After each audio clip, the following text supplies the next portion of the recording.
All right, today we're going to dig into something that's, well, the most fundamental building block of all our lives, family. And it's so much more than just the people we live with. It's kind of like the engine that shapes who we become, and it weaves the entire fabric of our cultures. So yeah, let's just jump right in. So just think about this for a second.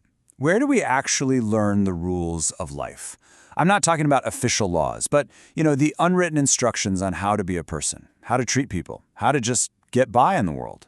Now, sure, we pick this stuff up all over the place, but those very first, most powerful lessons, they start right at home, closer than you'd think. That first blueprint for how to live, it's handed to us by our families. And that's really the core idea we're going to unpack today, straight from the source material about how our societies are put together. Okay, so let's break that down. What does that actually mean? If you look at it from a sociological point of view, a family isn't just a bunch of people in a house. No, it's a core institution, and it has these two massive responsibilities. You can really think of it as our first school. Now here's the more formal definition. The family is the basic unit of society. Its job is really twofold. First, it's got to meet the essential needs of its members so they can survive and, thrive. And second, it has to prepare them to function successfully out there in the broader community. So it's all about nurturing and training.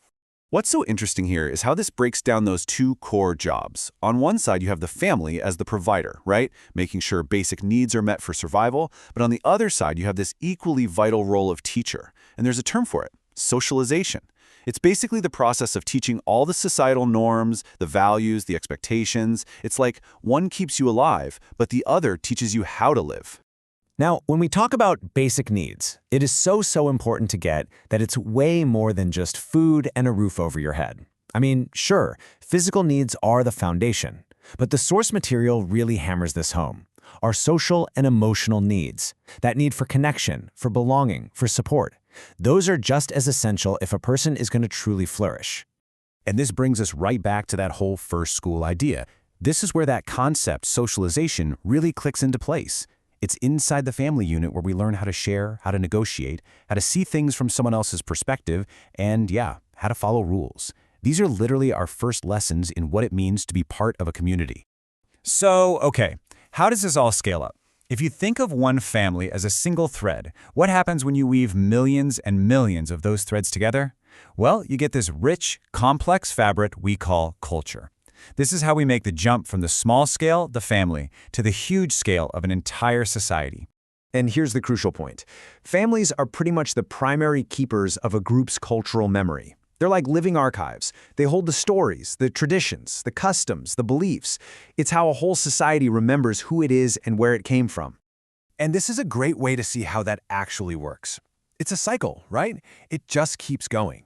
You've got the current keepers of the culture, parents, elders, and they pass down their traditions and beliefs. Then, the next generation learns it all. And just as important, they interpret it. It's never a perfect copy-paste job.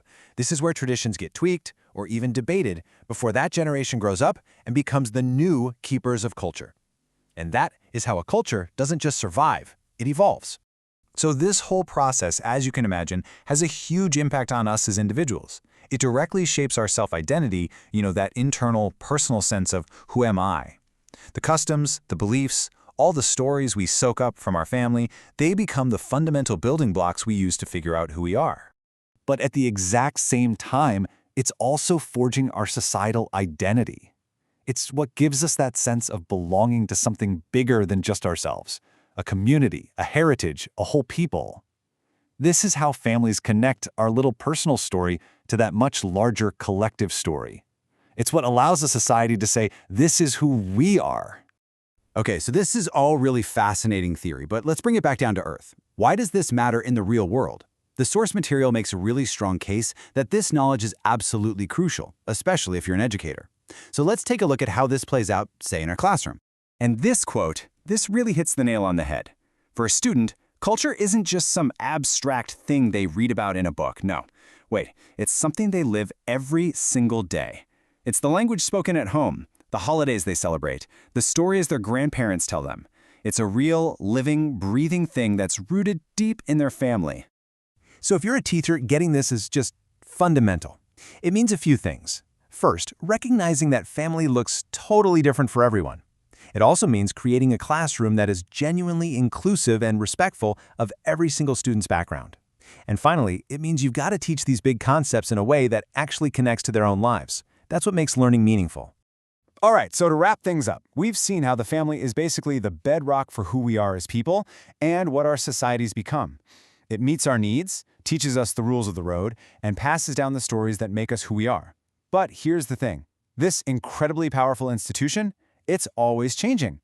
And that leaves us with one last big question to think about. I mean, all over the world, the very definition of family is evolving. The structures are changing. So, as this fundamental building block changes, what does that mean for the cultures that are built right on top of it? That's a huge question, right? And it's one we are all going to be living the answer to. Definitely something to chew on.